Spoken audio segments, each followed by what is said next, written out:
7 காரியம் நமக்கு தேவை. இந்த 7 காரியம் நமக்குள் இருக்குமானால் தேவன் நமக்கு தந்த உறவுகளை நீங்களும் நானும் சூப்பரா கட்டி எழுப்ப முடியும். எத்தனை பேர் ஆமென் சொல்றீங்க? அதனால நமக்கு இருக்கிற குறிச்ச நேரத்தில் இந்த 7ஐ பார்த்தலாம்னு நினைக்கிறேன். கர்த்தருக்கு ஸ்தோத்திரம். ஆமென். அடுத்த வாரம் கர்த்தர் சித்தம்னால் வேற ஒரு டாபிக் நம்ம பார்க்கலாம். குடும்பத்தை விட்டுட்டு ஆண்டவர் நடத்தினார், ஆவியானவர் லீட் பண்ணா அடுத்த தலைப்புக்குள்ள நம்ம போகலான்னு நினைக்கிறேன். இல்லை ஒருவேளை இதை ஆண்டவர் நிறைய விஷயங்கள் நான் கற்றுக் கொடுத்தா நம்ம இதை தொடர்ந்து பார்க்கலாம். ஓகே, 7 காரியங்கள் இருந்தால் நாம் உறவுகளை கட்டி எழுப்ப முடியும். நம்பர் 1, நிபந்தனை இல்லாத தெய்வீக அன்பு. 1 கொரிந்தியர் 13ஆம் அதிகாரம் 1வது வசனத்திலிருந்து நான் வாசிக்கிறேன். நான் மனுஷர் பாசைகளையும் தூதர் பாசைகளை பேசினாலும் அன்பு எனக்கிராவிட்டால் சத்தமிடுகிற வெண்கலம் போலவும் ஓசையிடுகிற கைத்தாளம் போலவும் இருப்பேன். நான் தீர்க்கதரிசன வரத்தை உடையவனாய் இருந்து சகல ரகசியங்களும் சகல அறிவையும் அறிந்தாலும் மலைகளை பேர்க்கத்தக்கதாக சகல விசுவாசம் உள்ளவனாய் இருந்தாலும் அன்பு எனக்கிராவிட்டால் நான் ஒன்றுமில்லை. எனக்கு உண்டான யாவற்றையும் நான் அன்னதானம் பண்ணினாலும் என் சரீரத்தை சுட்டரிக்கப்படுவதற்கு கொடுத்தாலும் அன்பு எனக்கிராவிட்டால் எனக்கு பிரயோஜனம் ஒன்றுமில்லை. 1 யோவான் 4:8. அன்பில்லாதவன் தேவனை அறியான், தேவன் அன்பாகவே இருக்கிறார். ஆமென். நல்லா எழுதிட்டீங்களா? என்ன நிமிந்து பாருங்க. இந்த பூமியில நமக்கு ஆண்டவர் கொடுத்த உறவுகளை கட்டி எழுப்பணும்னா நம்ம கட்டாயம் அஸ்திபாரமா ஒண்ணு தேவை, அது அன்பு. அன்புலையும் நீங்க நினைக்கிற அல்லது நம்ம நினைக்கிற மாதிரி அன்பு கிடையாது. நிபந்தனையே வைக்காத தெய்வீக அன்பு. ஆமென். எதையும் எதிர்பார்க்காத அன்பு. ஆக்சுவலா நம்ம வாழ்க்கையை யோசிச்சு பாத்தீங்கன்னா, ஏன் ஒருத்தரோட பேச மாட்டேங்கிறோம்? குடும்பத்திலே ஏன் ஒருத்தரோட பேச மாட்டேங்கிறோம்? அமைதியா இருக்கிறோம். இல்ல தூரமா இருக்கிற அக்கா தங்கச்சியோட ஏன் பேச மாட்டேங்கிறோம்னா, ஏதோ ஒன்றை அவர்கள்ட்ட எதிர்பார்த்தீர்கள், ஆனா நினைச்சவில்லை, கிடைக்கவில்லை. அல்லது இப்படி சொல்லலாம், நீங்க விரும்புற மாதிரி அவர்கள் நடக்கவில்லை. அல்லேலூயா. அதனால அந்த உறவுகளை நீங்க துண்டித்து விட்டீர்கள். ஆனா உறவை கட்டி எழுப்பணும்னா இந்த மாதிரி மனுஷங்க அன்புனால கட்டி எழுப்ப முடியாது. தெய்வீக அன்புனாலதான் கட்டி எழுப்ப முடியும். நம்ம ஆண்டவரை பார்த்துக்கல, ஆண்டவர் ஏன் அந்த அன்பை விரும்புறாருன்னா அவர் அன்பானவர். அவர் இந்த 11-12 பேரையும் வச்சு எப்படிதான் கட்டி கொண்டு வந்தாரு தெரியலன்னு சொல்ற விட அவருக்குள்ள இருந்த அந்த தெய்வீக அன்பு. 12 பேரும் 12 விதம், 12 டைப்பு. தோமா எடுத்துக்கிறங்க, உற்சாகம் சொல்லுங்க. சந்தைகள் பேதர் எடுத்துக்கிறங்க,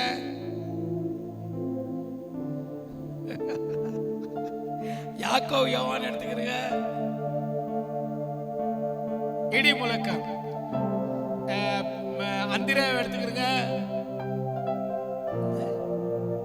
கரெக்டா சொல்லுங்க பார்க்கலாம். புரியல? அந்திரேயா சத்தமா சொல்லுமா, காரியங்கள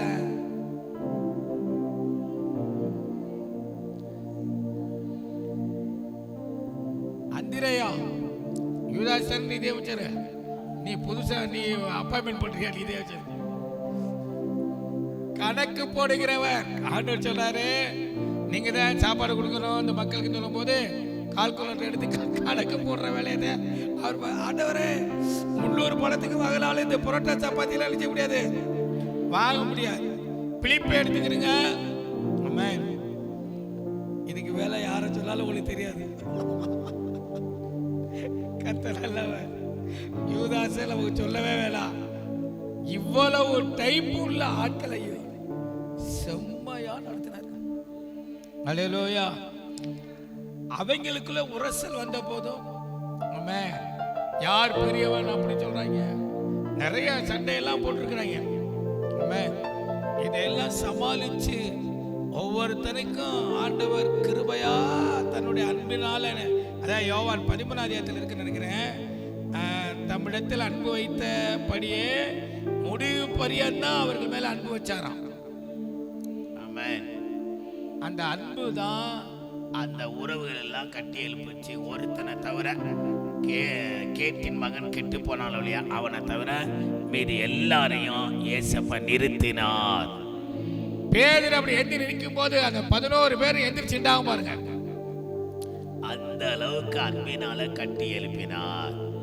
இப்போ உங்க குடும்பத்துல நீங்க ஒரு காரியத்துக்காக எந்திரிச்சு நிற்கும் போது அங்க இருக்கிற எல்லாருமே எந்திரிச்சு நிக்கிறாங்களா?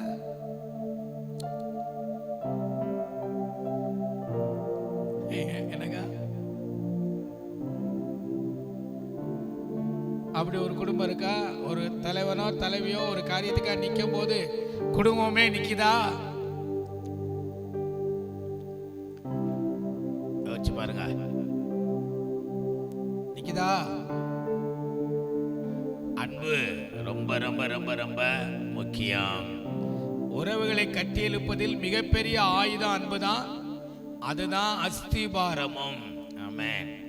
சரி, ஏன் ஆண்டவர் இந்த அன்பை வச்சிருக்கிறார்னா, அன்பை வந்து எல்லாருக்குள்ளுமே பகிர்ந்து கொடுத்திருக்கிறார். தேவன் தமது அன்பை அவர்களை தாய் எடுத்துக்கங்க, தாய்மை பெற்ற அந்த சகோதரி எடுத்துக்கங்க. பிள்ளை வந்து செம்ம சேட்டை பண்ணுங்க, தேர்ட் பார்ட்டி அங்கே உட்கார்ந்து இருக்கிறவர்களுக்கு கடுப்பாயிரும். என்ன பிள்ளை அப்படின்னா, ஆனா நீங்க மட்டும் அப்படின்னு தட்டி கொடுத்து அரவணைச்சிட்டு இருப்பேன். ஆமா, தேவட்டில் ஒருத்தர் இருக்கு, ஒரு சின்ன சின்ன பையனா இருந்த போது ஒரு தம்பி 10 கிலோ சீனில் தண்ணியை ஊற்றி விட்டேன். அவ்வளோ தண்ணி உள்ள அந்த 10 கிலோ சீனிலையும் உள்ள தண்ணியை ஊற்றி நிரப்பி வச்சுட்டு விளையாண்டுக்கிட்டு இருக்கேன். இப்ப நம்ம எல்லாம் தான் என்ன செய்வோம்?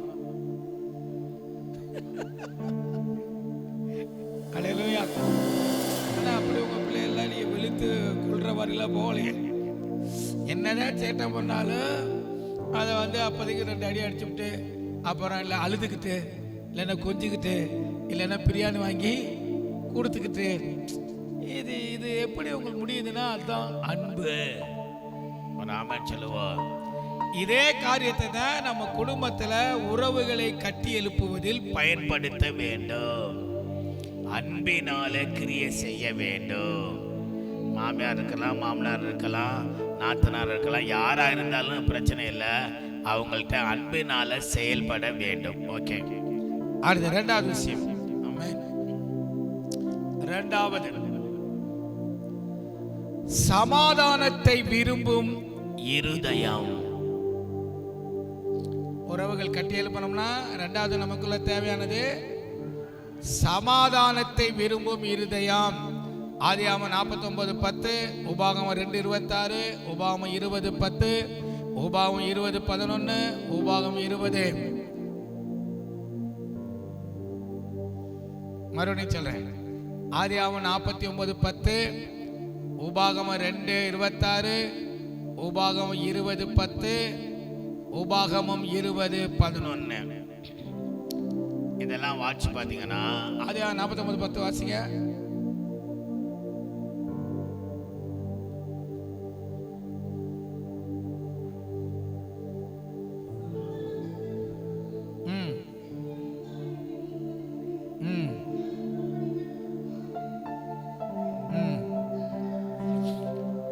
ஏன் ஆண்டவர் இந்த சமாதானத்தை விரும்புகிற இருதயம் வேணும்னா, அவருக்கு பேரே சமாதான கர்த்தர், சமாதான பிரபு.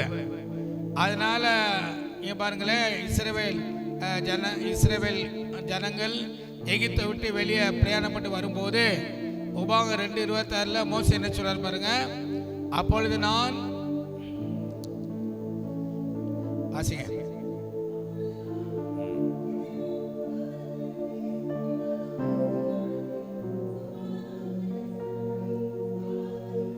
அவங்க பிரயாணம் பண்ணும்போது அந்த நாடுகளை கிராஸ் பண்ணி தான் போகணும்.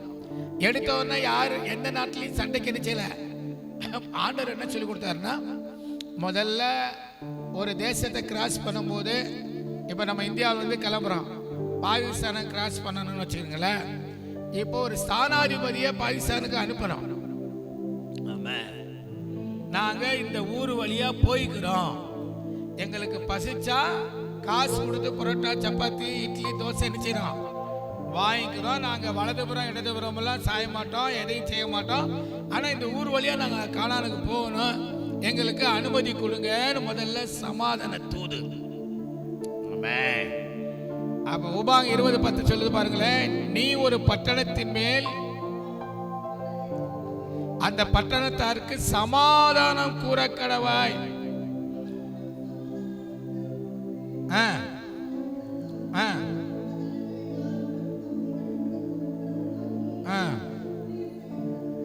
ஆமென். அப்ப ஆண்டவர் என்ன விரும்புறாரு? அப்ப கூட பழைய ஏற்பாட்டில் கூட எதை தான் விரும்பியிருக்காரு? சமாதானம். தேவையில்லாத ரத்தத்தை சிந்த வேணாம், சமாதானமா அவங்க ஓகேன்னு சொன்னா நீ யுத்தம் பண்ண வேண்டாம். அல்லேலூயா. அப்ப ஆண்டவர் அந்த காலத்திலே பழைய ஏற்பாட்டில் எப்படி விரும்பினா புதிய ஏற்பாட்டில் அதை விட விரும்ப மாட்டாரா? அப்ப நம்ம குடும்பம் ஏன் உடைக்கப்பட்டிருக்கு, நம்ம குடும்பம் ஏன் சிதைந்து போயிருக்குன்னா, குடும்பத்தில் இருக்கிற ஒவ்வொரு நபரும் சமாதானத்தை விரும்பணும். இப்ப 2வது பாயிண்ட், குடும்ப உறவுகளை கட்டியெழுப்ப பயன்படுத்துகிற அடுத்த மிகப்பெரிய ஆயுதம் சமாதானத்தை விரும்பும் இருதயம். சமாதானத்தை விரும்பணும், சமாதானத்தை தேடணும், சமாதானத்தை காத்து கொள்ள வேண்டும். ஆமென். சமாதானம் கெடுகிற மாதிரி நம்ம பேசக்கூடாது, செயல்படக்கூடாது, சமாதானத்தை அழிச்சு போடக்கூடாது. ஆமென். சமாதானம் என்பது மிகப்பெரிய ஒரு ஆண்டவர் தந்த ஒரு வரப்பிரசாதம். அதை நீங்க வீணா பயன்படுத்தக்கூடாது, சரியா பயன்படுத்தணும். நம்பர் 3, 3வது விஷயம், தேவையில்லாததை மறக்கும் மனசு. தேவையில்லாததை மறக்கும் மனசு. ஆமென். இதுவும் உறவுகளை கட்டி எழுப்புவதில் மிகப்பெரிய ஒரு ஆயுதம். அல்லேலூயா. கோபத்தில் அம்மாவோ அப்பாவோ கணவரோ மனைவியோ பிள்ளைகளோ ஏதாவது சொன்னா அதை மனசில் ஆழமாக போட்டு யோசித்து தியானித்து இப்படிலாம் இருந்தால் உறவை கட்டி எழுப்ப முடியாது. நீ என்னடி சொன்ன, உன்னை 10 மாதம் கஷ்டப்பட்டு சுமந்து பெத்தெடுத்ததுக்கு நீ கொடுக்குற பரிசா இது, இனிமே என் கண்ணு முன்னால் நினைச்சக்கூடாது, இருக்கக்கூடாது. இனி உன்ட்ட நான் பேசவே மாட்டேன். என்ன நாய்க்கு சோறு வர மாதிரி நான் உனக்கு சோறு போடுவேன், நீ சாப்பிட்டுக்கிட்டு தட்டை கழுவி வச்சுட்டு நீ பாரில் போயிட்டே இரு. இப்படி இருந்தால் உறவை கட்டி எழுப்ப முடியாது. அல்லேலூயா. மனசுக்குள்ள தேவையில்லாததெல்லாம் வச்சிருக்க கூடாது, அதெல்லாம் மறந்துடணும். நல்லா ஆமென் சொல்லுங்க. 2 சாமுவேல் 13:32 சொல்லுது, அப்பொழுது தாவீதின் தமையனாகிய சிமியாவின் குமாரன் யோனதாப் வந்து, ராஜகுமாரனான வாலிபர் எல்லாம் கொண்டு போட்டார்கள் என்று என் ஆண்டவன் நினைக்க வேண்டாம். அம்னோன் மாத்திரம் செத்து போனான். அவன் தன் சகோதரியாகிய தாமாரை கற்பழித்த நாள் முதற்கொண்டு அது அப்சலோமின் நெஞ்சில் இருந்தது. எல்லா பக்கத்துல கையை பிடிச்சு கேளுங்க, உங்க நெஞ்சில ஏதாவது இருக்குதா? நெஞ்சுக்குள்ள தேவையில்லாதெல்லாம் உள்ள இருக்கா? உறவை கட்டி எழுப்ப முடியாது. அது இந்த காதல வாங்கி இந்த காதல விட்டுறணும். மாமையா பேசுறது, மருமக பேசுறது, கணவர் பேசுறது எல்லாம் தேவையானதை விட்டுறக்கூடாது. தேவையில்லாததை, அதாவது மனசு கஷ்டப்படுற மாதிரி பேசுகிற காரியங்கள், நிகழ்ச்சிகள், இதெல்லாம் நம்ம டெலீட் பண்ணிடணும். ரெடியா? எத்தனை பேர் டெலீட் பண்ணி எம்டியா இருக்கிறீங்க?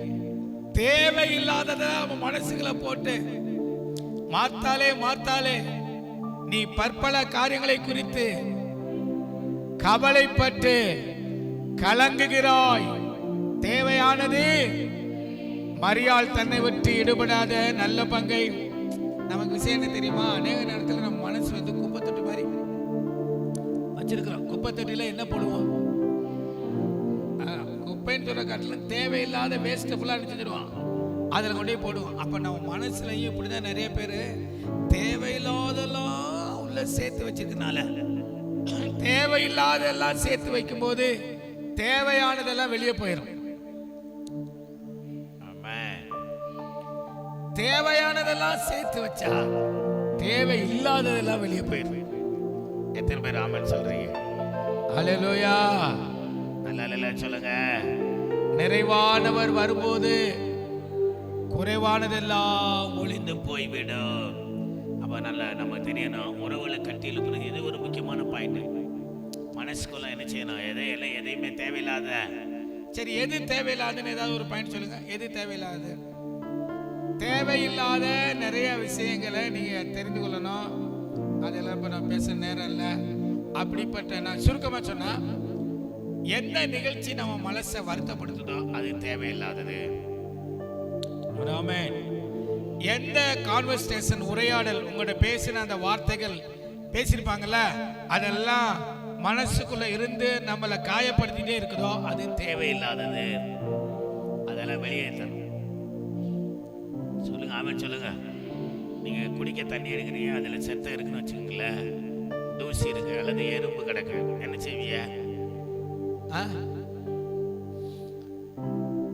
கிராமத்துல என்ன செய்வாங்க, தண்ணி மோந்தோன்னா கொஞ்சம் கீழே அடிச்சுவாங்க. ஏன் அந்த பழக்கம் இருக்குன்னா, மேலாப்புல ஏதாவது நமக்கு தெரியாம இருட்டுக்குள்ள கூட தண்ணி குடிக்கலாம், தெரியாம கூட பூச்சி என்ன செய்யலாம் இருக்கலாம்னு கீழே ஊத்துறாங்க. நீங்க தண்ணி இல்லாத ஒரு ஏரியாவில் வாழ்ந்தீங்கன்னா எல்லா தண்ணியும் கீழே அப்படியே ஊத்திட்டே இருக்க முடியாது. தேவையில்லாத எதுவோ அதை தூக்கி போட்டுட்டு நம்ம நினைச்சு போறோம், தண்ணி குடிக்க போறோம். அப்ப இது மாதிரி நம்ம வாழ்க்கையில தேவையில்லாதெல்லாம் தூக்கி போட கற்றுக்கொள்ளணும். அப்பதான் உறவுகளை கட்டி எழுப்பலாம். ரைட். 4வது பாயிண்ட், மன்னிப்பு கேட்கும் மன்னிப்பு கொடுக்கும் சிந்தை. 2 விஷயம், மன்னிப்பு கேட்கும் மன்னிப்பு கொடுக்கும் சிந்தை. மத்தேயு 18:25-30 வரை நீங்க வாட்சி பாத்தீங்கன்னா, அங்க 2 மனுஷனை பார்க்கிறோம். ஆமென். என்னன்னா, பல ஆயிரம் கடன் வாங்கின ஒரு மனுஷன், அவன்கிட்ட 100 ரூபாய் கடன் வாங்கின ஒரு மனுஷன். ஹல்லேலூயா. புரியுதா புரியலையா? இந்த மனுஷன்ல இந்த ஒரு மனுஷனை மட்டும் பார்த்து பார்ப்பான். இவன் ஒருத்தட்ட கடன் வாங்கியிருக்கிறான். அவன் கடனை எணிச்சு கட்டு அப்படின்னு சொன்னோன்னே இவன் மன்னிப்பு கேட்கிறான். என்ன தயவாய் பொறுத்துக்கொள்ளுங்க, கொஞ்ச காலத்தில் என்ன செய்யறேன் தர்றேன் அப்படின்னு சொன்னோன்னா அந்த எஜமான் மனம் இறங்கி கடன் நினைச்சிடாரு, மன்னிச்சிடாரு. ஆமென். மன்னிப்பு கேட்கிற ஒரு சிந்தை இவனுக்குள்ள இருந்துச்சு. ஆனா போயிட்டு இருக்கும் போது ஒருத்தன் வர்றான், இவன்கிட்ட கடன் வாங்கிடுவேன். ஆமென். அவன் ஒரு கொஞ்சம் தான் காசு, 100 ரூபாய் எவ்வளவோ, அவன்கிட்ட பார்த்த உடனே கழுத்தை பிடிச்சி தூக்கிட்டான், சட்ட காலரை பிடிச்சி காசை கொடுறான். ஐயா மன்னிச்சிருங்க, இவனை மாதிரியே அவனும் கேட்கிறான். ஆனா மன்னிப்பு கேட்க தெரிந்தவனுக்கு மன்னிப்பு கொடுக்கிற சிந்தை வரல. அப்ப உறவுகள் கட்டி எழுப்பணும்னா மன்னிப்பு கேட்கவும் செய்யணும், மன்னிப்பு கொடுக்கவும் செய்யணும். பக்கத்தில் கைப்பிடி சொல்லுங்க, மன்னிப்பு கேட்கவும் செய்யணும், மன்னிப்பு கொடுக்கவும் செய்யணும். அப்ப உறவுகளை கட்டி எழுப்பணும்னா மன்னிப்பு கேட்கணும், மன்னிப்பு கொடுக்கணும். நம்ம எத்தனை பேர் ரெடி? ஹல்லேலூயா. தப்பு நடக்கும் போதெல்லாம் மன்னிப்பு கேட்கணும், தப்பு செஞ்சவர்கள் மன்னிப்பு கேட்கும் போதெல்லாம் மன்னிப்பு கொடுக்கணும். நம்ம மன்னிப்பு கேட்போம், ஆனா மன்னிப்பு கொடுக்க அவ்வளவு ஈஸியா கொடுக்க மாட்டோம். ஏன்னா ஓயாம தப்பு போட்டு என்ன மன்னிச்சுடுங்க, சாரி சாரி சாரி.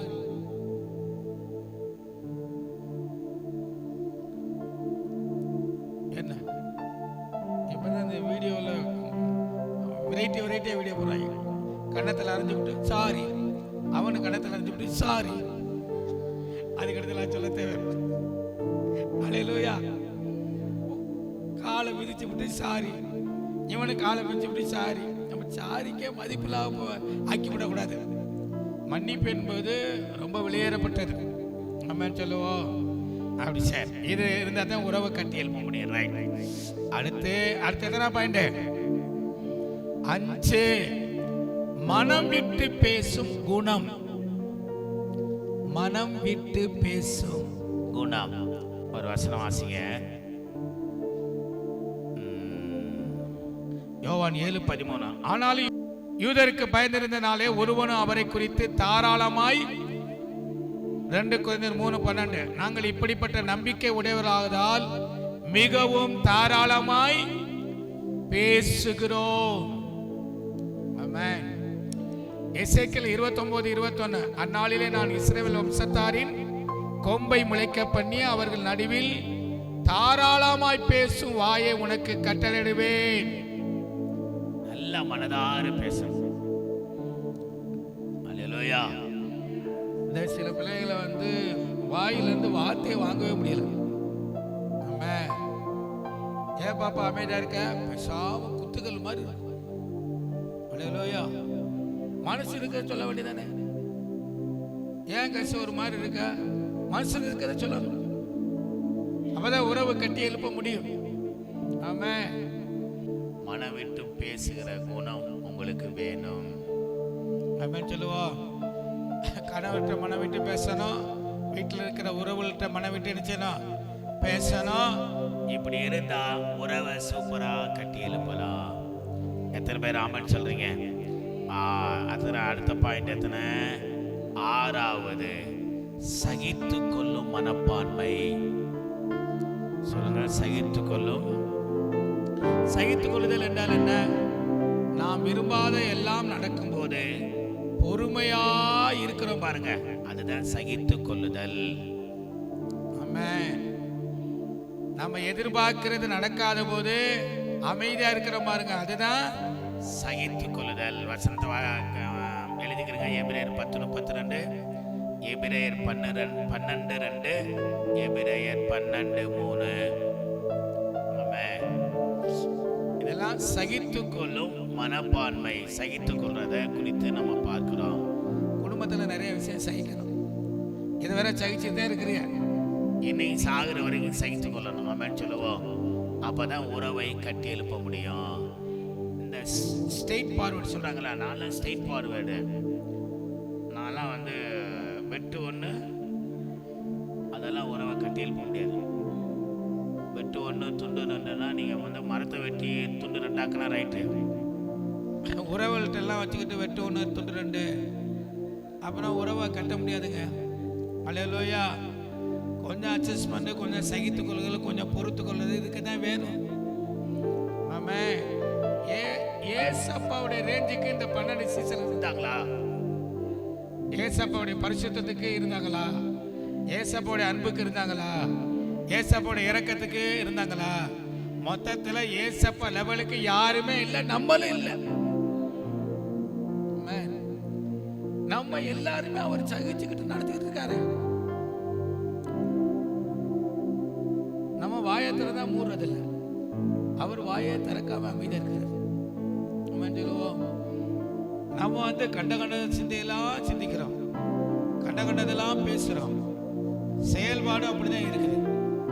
எப்படி ஏசப்போ பொறுமையா. இப்ப நமக்குள்ள சண்டை வந்துருச்சு வச்சுக்கோங்களேன். நான் யோசிச்சு பார்த்தேன். இப்ப எனக்கும் செல்விக்கு சண்டை வந்துருச்சு. செல்வி யார் மக? ராதாகிருஷ்ணன் மக அப்படிங்கிறீங்களா? ஏசப்பா மக. நான் யார் மகன் சொல்லுங்க. இப்ப இந்த 2 பேருக்குள்ளேயும் சண்டை வந்துருச்சு. ஒரு குடும்பத்துக்குள்ள இருக்கிற உறவுல சண்டை வந்துருச்சு. இப்ப ஏசப்பா தான் இங்கே தகப்பன். அவர் என்ன செய்வாருன்னு யோசிச்சு பார்த்தேன். அல்லேலூயா. என்ன செய்வாரு? செல்வின்னு போய் சொல்லுவார். அவர் உனக்கு அப்பா தானே, பாஸ்டர் நல்ல அப்பா தானே, சரி ஒருத்தங்க இல்லை என்ன மாறி சரியா இருக்கு. அங்கே அப்படி சொல்லிட்டு இங்கே வந்து சொல்லுவார், என்ன தந்தாலும் மக தானே, நீ மன்னிக்கணுமா வேணாமா, ஏன்ட்டு அப்படி துறை இருக்கிற, நீ மாத்திக்கிற. இப்படி சொல்லிதான் நிறைய எல்லாரையும் பேலன்ஸ் பண்ணி வச்சிருக்கிறாரு. ஒரு ஆமென் சொல்லுங்க. இங்கே வெட்டு 1 துண்டு 2ன்னா எல்லாமே வந்துட்டு போயிடும். ஒரு ஆமென் சொல்லுவோம். அவர் என்கிட்ட இங்கே பாரு, நீ பாஸ்டர் அந்த ரேஞ்சிலே அந்த லெவல்ல இரு. உறவுகளை கட்டி எழுப்புவதற்கு நமக்கு இந்த குணாதிசயம் வேண்டும். எத்தனை பேர் சகித்துக் கொள்ள போறீங்க? அடுத்து உறவுகளை கட்டி எழுப்பணும் அப்படின்னா நீதிமொழி 31:26, தன் வாயை ஞானம் விளங்க திறக்கிறாள், தயையுள்ள போதகம் அவள் நாவின் மேல் இருக்கிறது. 7வது, ஞானம் விளங்க வாய் திறத்தல். உறவுகளை கட்டி எழுப்பணும்னா உங்க வாயில ஞானம் விளங்க வாயை திறக்கணும். சொல்லுங்க, ஞானமா பேசணும். ஆமென். சொல்லுங்க, வாய் திறந்து என்ன பேசணும்? ஞானமாய் பேச வேண்டும். யார்கிட்ட எப்படி பேசணுங்கிற ஞானத்தை கர்த்தர்ட்ட வாங்கி, ஞானம் நீதிமொழி 7 சொல்லுது, ஞானம் தன் வீட்டை கட்டி. 7:1 வாட்சி பார்த்தீங்கன்னா ஞானம் என்ன செய்தான்? வசனம் இருக்கா? வாசிங்க நீதிமொழி 7:1. அதுவா இருக்கு, அது இல்லை. 9:1.